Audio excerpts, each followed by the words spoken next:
પ્રકારે નિદાન થાય, કેટલી દવાઓ એ ખાઈ રહ્યો છે, એના અત્યારના રિપોર્ટ્સ શું ચાલી રહ્યા છે, એના પર ધ્યાન આપવામાં આવે. બીજા તબક્કામાં એ દર્દીની દવાઓ જે 20 કે 30 ગોળી કે ઇન્જેક્શન લઈ રહ્યા છે એમાંથી એને ધીમે ધીમે ટેપર ડાઉન કરવામાં આવે અને શરીરના અંદરના અવયવોમાં જે નુકસાન થયું છે એને ડાયાબિટીસના કારણે એમાંથી એને બહાર લાવવા માટે પંચકર્મની ચિકિત્સા પદ્ધતિ ચાલુ કરવામાં આવે. ચોથા તબક્કાની વાત કરીએ તો HbA1cનું એનું લેવલ એટલે કે એવરેજ શુગર કે જે 6 હોવી જોઈએ ત્યાં સુધી અગર એ દવાઓ બંધ કરીને દર્દી આવે છે ત્યારે એ 5મા તબક્કા સુધી પહોંચે છે, જે છે GTT ટેસ્ટ. એટલે કે 75 ગ્રામ શુગર પીધા પછી પણ જો એ દર્દીનું શુગર લેવલ 140 કે એનાથી નીચે આવે છે ત્યારે કહીશું કે રોગી સંપૂર્ણપણે ડાયાબિટીસથી ફ્રી થયો, મુક્ત થયો, હવે એને કોઈ જ દવાઓ ખાવાની જરૂર નથી.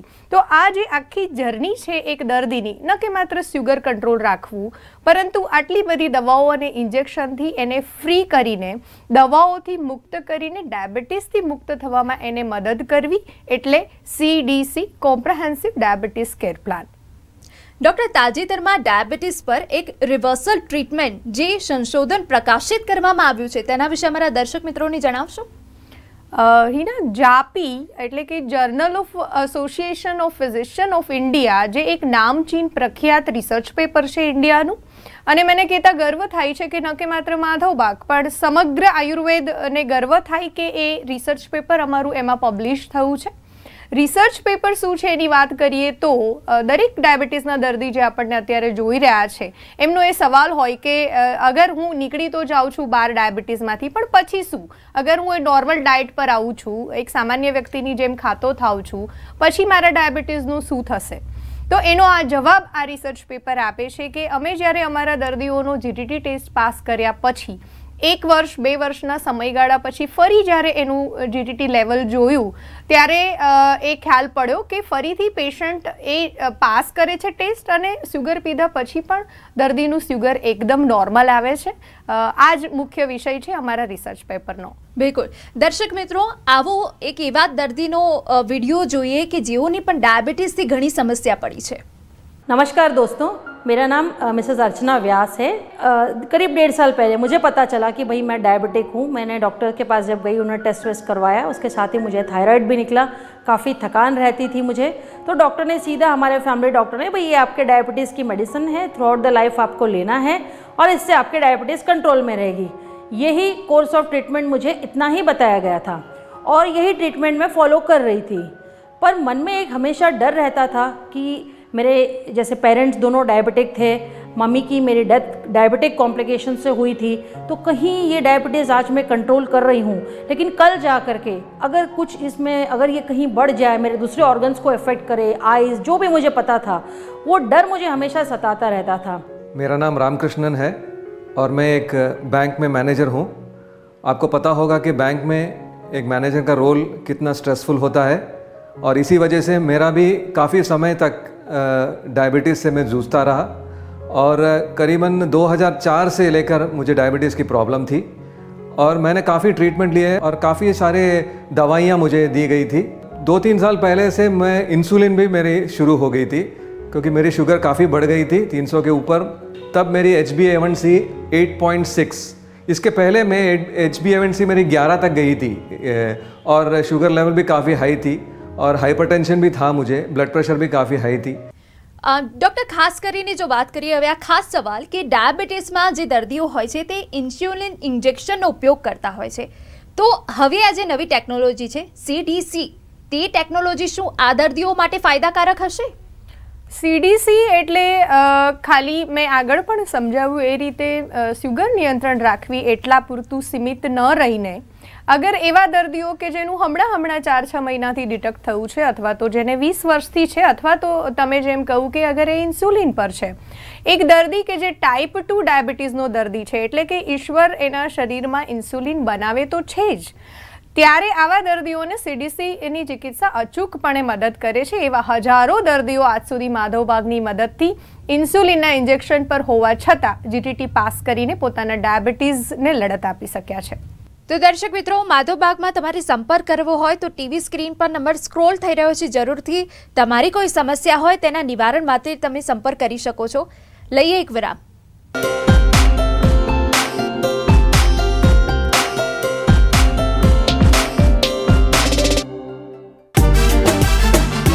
જો તમે ફૂડી છો તો તમારા માટે ફૂડથી મોટી કોઈ ગિફ્ટ નથી.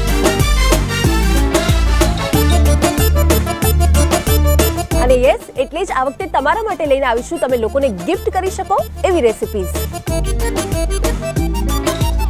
ફૂડની સાથે લાઈફસ્ટાઈલમાં કેવા બદલાવ લાવશો એ પણ જાણીશું ડાયટિશિયન પાસેથી. 5 સ્ટાર તડકા રવિવારે બપોરે 2:30 કલાકે. 5 star tadka presented by Tirupati cotton seed oil, मेरे और मेरी फैमिली के लिए बेस्ट है. को प्रेजेंटेड बाय बाघ बकरी की मिली. अब चाय पे होगी बस मिली की चर्चा.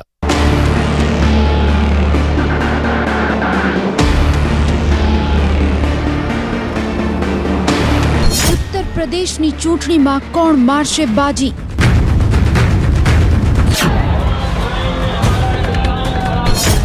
ઉત્તર પ્રદેશના સત્તા સંગ્રામમાં કોનું થશે રાજ તિલક? મતદારોની અપેક્ષા પર થશે આખરી કસોટી.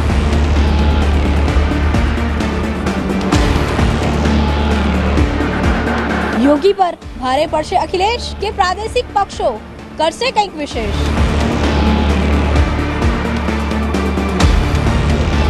દેશના સૌથી મોટા રાજ્યનો ચૂંટણી જંગ જુઓ TV9 ગુજરાતી નેશન.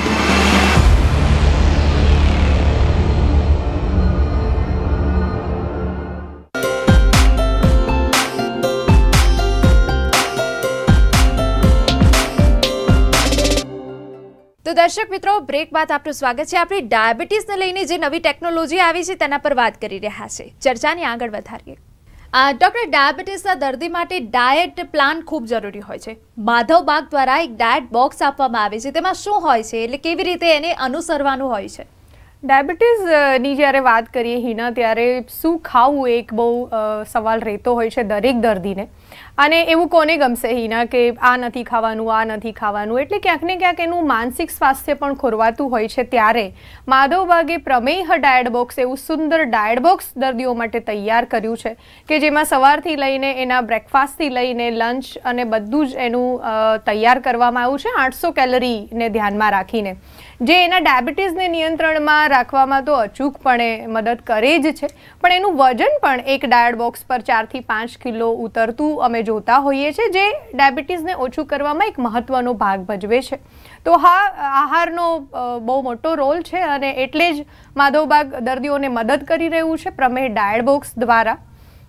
એમાં પણ આપણે ગુજરાતીઓ છીએ, લેરી લાલાઓ આપણે કહેવાઈએ છીએ, ત્યારે આપણે ખાવાના શોખીન પણ છીએ. તો હું કહીશ કે એક જ પ્રકારનો ખોરાક ખાઈને કેવી રીતે ચાલશે. અને વાત એવી આવે છે કે કયા દર્દીને કેટલા ડાયટ બોક્સ ખાવા. તો દરેકની પ્રકૃતિ અલગ અલગ છે, દરેક માણસનું વજન અલગ છે. એનું અગર HbA1c એટલે કે એવરેજ જે સુગર ટેસ્ટ એનો હોવો જોઈએ, જે 6 હોવો જોઈએ, એ જો 10 છે કે 11 છે કે 12 છે, ત્યારે એ વ્યક્તિને એટલા ડાયટ બોક્સ ખાવાની જરૂર પડશે. અગર એનું વજન એક પ્રમાણથી ખૂબ વધારે છે, ત્યારે એને 4 કે 5 કે 6 ડાયટ બોક્સ ખાવાની જરૂર પડે છે. એક ઉદાહરણ, એક એક્ઝામ્પલથી સમજીએ તો પતિ પત્ની જ્યારે અમારી પાસે આવે છે તો ઘણીવાર એવું થાય છે કે એક જ સરખું એક જ ઘરના માહોલમાં રહેવા છતાં પતિનું ડાયાબિટીસ 2 ડાયટ બોક્સ પર રિવર્સ થઈ જાય છે, જ્યારે પત્નીને 5 ડાયટ બોક્સ ખાવાની જરૂર પડે છે. તો ફરીથી કહીશ કે એ જે તે વ્યક્તિની પ્રકૃતિ ઉપર ડિપેન્ડ રાખશે. અને અહીંયા ઘણા બધા દર્દીઓનો એ સવાલ હોય છે કે ડાયટ બોક્સ પૂરું થયા પછી શું? તો અમે લોકો ડાયટ ચાર્ટ પેશન્ટને આપતા હોઈએ છીએ અને પેશન્ટ પોતે પણ 30 દિવસ કે 60 દિવસનું ડાયટ બોક્સ ખાધા પછી એ સમજે છે કે એણે કઈ રીતનો ખોરાક લેવાનો છે, કેટલો લેવાનો છે, ક્યારે લેવાનો છે અને શું ખાવાનું છે. બિલકુલ. ડૉક્ટર, આગળ વધીએ. માધવબાગે જે CDC ટેકનોલોજી ડાયાબિટીસ દર્દીઓ માટે વિકસાવી છે, હવે આ સવાલ પૂછવો જ પડે. ડાયાબિટીસ દર્દી હોય, તેને BP હાઈ રહેતું હોય, કોલેસ્ટ્રોલ હોય, સાથે સાથે છાતીમાં દુખાવો હોય, અન્ય કેટલીક બીમારીઓ હોય, તો શું આવા સિચ્યુએશનમાં એ પદ્ધતિનો, એ ટેકનોલોજીનો ઉપયોગ કરી શકાય? હિના, ડાયાબિટીસને આપણે કદાચ એટલી ગંભીરતાથી નથી લઈ રહ્યા અને એ જ કારણ છે કે ગુજરાત ડાયાબિટીસનું હબ બની રહ્યું છે. દરેક બીજા ઘરમાં આપણે ડાયાબિટીસના દર્દીઓ જોઈ રહ્યા છે. ત્યારે રિસર્ચ એવું કહે છે કે જ્યારે એક દર્દીને ડાયાબિટીસ ડિટેક્ટ થાય છે ત્યારે એ પહેલું પગથિયું છે એને હૃદય રોગ, બ્લડ પ્રેશર, કોલેસ્ટ્રોલ, થાઇરોઇડ કે એવા અન્ય રોગમાં લઈ જવા માટે. તો બ્રેક ત્યાંથી લાગવી જોઈએ. અગર કોઈ દર્દી 4-6 મહિનાથી દવાઓ ખાઈ રહ્યો છે તો એણે ત્યાંથી જ પોતાના ડાયાબિટીસને રિવર્સ કરવું જોઈએ. અને અમે લોકો જોતા હોઈએ છીએ કે એક ડાયાબિટીસનો દર્દી અગર 3 વર્ષ કે 4 વર્ષથી વધારે દવાઓ ખાઈ રહ્યો છે તો એ અચૂકપણે બ્લડ પ્રેશરમાં જાય જ છે, કારણ કે એ શુગરવાળું બ્લડ પંપ કરવામાં હાર્ટને પણ તકલીફ પડે છે, હૃદયના સ્નાયુઓ પણ થાકે છે અને આગળ જતાં ઇકોસ્પ્રિન જેવી ગોળીઓ જે લોહીને પાતળું રાખવા માટે મદદ કરશે એ એની ઉમેરાતી હોય છે. અને એક દર્દી કે જે એક ગોળીથી શરૂ કરશે એની પછી 7, 8, 9, 10 ગોળીઓ કે પછી ઇન્સ્યુલિન પર એને જવું પડતું હોય છે. તો આવા દર્દીઓને CDC ચિકિત્સા મને લાગે છે કે ખૂબ મદદ કરે છે, ન કે માત્ર એનું ડાયાબિટીસ રિવર્સ કરવામાં, પણ અગર એ બ્લડ પ્રેશરનો દર્દી હશે કે હૃદયનો દર્દી હશે એને પણ અચૂકપણે એમાં ફાયદો થતો અમે જોતા હોઈએ છીએ. તો દર્શક મિત્રો, હવે એક બીજો વિડીયો દર્દીનો અમે તમને બતાવીએ કે પહેલાં તો તમે જોયું કે કોઈ દર્દી ડાયાબિટીસની સમસ્યાથી કેટલું હેરાન છે, પરંતુ હવે જે વિડીયો છે તેમાં CDC પદ્ધતિનો ઉપયોગ કર્યા બાદ, ટેકનોલોજીનો ઉપયોગ કર્યા બાદ કેવી રીતે ડાયાબિટીસનો ભય ભગાડ્યો છે આવો બતાવીએ. Believe me, this has happened. 4 inches of stomach I have lost. From the first week onwards मुझे लगने लगा कि एक गट फीलिंग आ गई थी कि नहीं, मैं बहुत एक सही रास्ते पे अब मैं आ रही हूँ. By the end of 4th month I had lost almost 15 kgs. मैं माधव बाग को धन्यवाद देना चाहती हूँ कि उन्होंने सच में बोलेंगे अब तन मन धन से हम लोगों के साथ सब कुछ किया है. जो एक माँ एक बच्चे की तरह कितने आप मन से सोचते हैं, तो उसी भावना के साथ उन्होंने ये ट्रीटमेंट किया. It was not a treatment. Today I am we are like a family. जब दूसरा भी आपको कोई बोलेगा तो आपको इसी तरह के अनुभव मिलेंगे, क्योंकि ये बिल्कुल एक सही जगह आप आ गए हैं. Make this choice for Madhav Bagh. This is what I will tell you. Thank you so much. Madhav Bagh में ट्रीटमेंट लेने से कितनी फ़ायदेमंद हुई है मेरे लिए. तो आज मेरी HbA1c है 6 और मैं शुगर विदाउट एनी दवा, मेरी इंसुलिन बंद हो गई, मेरी सारी दवाइयाँ बंद हो गई है. और without medicine, without allopathic medicine मेरी शुगर 130 जब खाने के बाद मैं लेता हूँ तो 130 तक रहती है और फास्टिंग में 90s के आसपास रहती है मेरी शुगर लेवल. तो आज मैं गर्व से कह सकता हूँ कि यह माधव बाग से जो ट्रीटमेंट लिया हूँ मैंने, इससे मुझे काफ़ी फ़ायदे पहुँची है. मेरे सभी दोस्तों से मेरी यही प्रार्थना है कि आप लोगों को जो भी समस्या हो, आप लोग माधव बाग में आइए और अपने सेहत का जो ये है, जो इम्प्रूवमेंट है वो देखिए यहाँ पे. नमस्कार दोस्तों. तो दर्शक मित्रों, आ चर्चा डॉक्टर कृपा સાથે આગળ યથાવત રહેશે તે પહેલા લઈએ એક બ્રેક.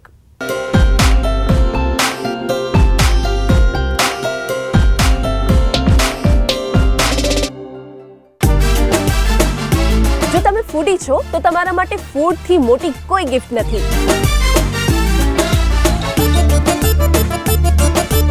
અને યસ, એટલે જ આ વખતે તમારા માટે લઈને આવીશું તમે લોકોને ગિફ્ટ કરી શકો એવી રેસિપીઝ. ફૂડની સાથે લાઇફસ્ટાઇલમાં કેવા બદલાવ લાવશો એ પણ જાણીશું ડાયટિશિયન પાસેથી. 5 સ્ટાર તડકા રવિવારે બપોરે 2:30 કલાકે. 5 star tadka presented by Tirupati cotton seed oil. मेरे और मेरी फैमिली के लिए बेस्ट है. को प्रेजेंटेड बाय बाघ बकरी की मिली. अब चाय पे होगी बस मिली की चर्चा.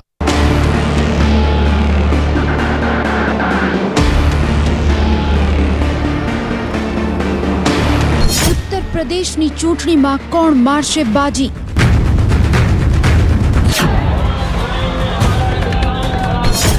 ઉત્તર પ્રદેશના સત્તા સંગ્રામમાં કોનું થશે રાજ તિલક? મતદારોની અપેક્ષા પર થશે આખરી કસોટી.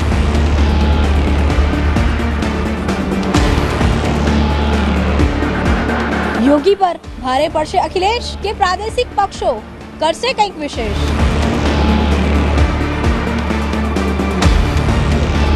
દેશના સૌથી મોટા રાજ્યનો ચૂંટણી જંગ જુઓ TV9 ગુજરાતી નેશન.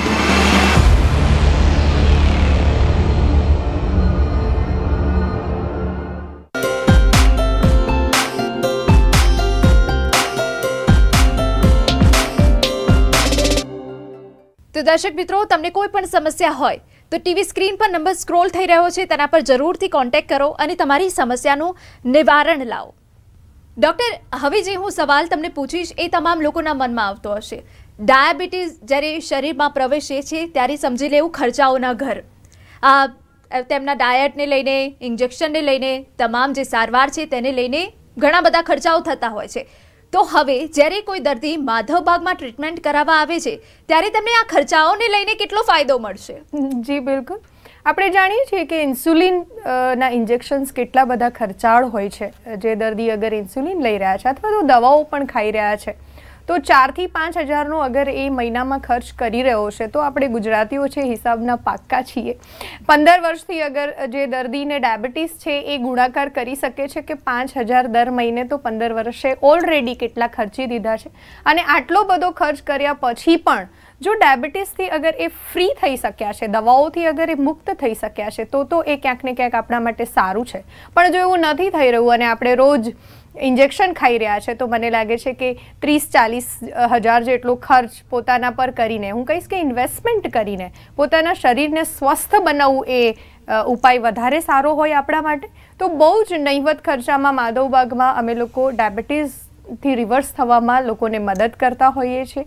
અને એવા દર્દીઓ કે જે એકસાથે આટલું ખર્ચ ન કરી શકે તો એમના માટે EMI ની વ્યવસ્થા છે.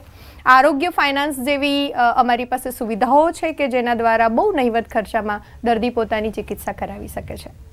ડૉક્ટર, હવે માધવબાગની એક સિદ્ધિ વિશે વાત કરીએ તો હમણાં જ માધવબાગે GTT ટેસ્ટ કરીને એક રેકોર્ડ બનાવ્યો છે જેને ઇન્ડિયા બુક ઓફ રેકોર્ડ્સમાં પણ સ્થાન પ્રાપ્ત કર્યું છે. અમારા દર્શક મિત્રોને તેના વિશે જણાવશો? જી, GTT જેવું કે આપણે આગળ સમજ્યા કે 75 ગ્રામ સુગર પીધા પછી એક ડાયાબિટીસના દર્દીનું સુગર 140 આવવું, જે મને લાગે છે કે એક પોતાની સિદ્ધિ ગણી શકાય. અને આવા 661 ટોટલ દર્દીઓએ એકસાથે ડૉક્ટર્સ ડેના દિવસે એટલે કે 1 જુલાઈએ થાણે, મુંબઈ ખાતે એમાં પાર્ટિસિપેશન કર્યું હતું. અને આટલા બધા દર્દીઓ એકસાથે GTT કરવાનો રેકોર્ડ ઓફ બુક ઇન્ડિયામાં અમારું દર્જ થયું છે, જે અમારા માટે ગૌરવની વાત છે.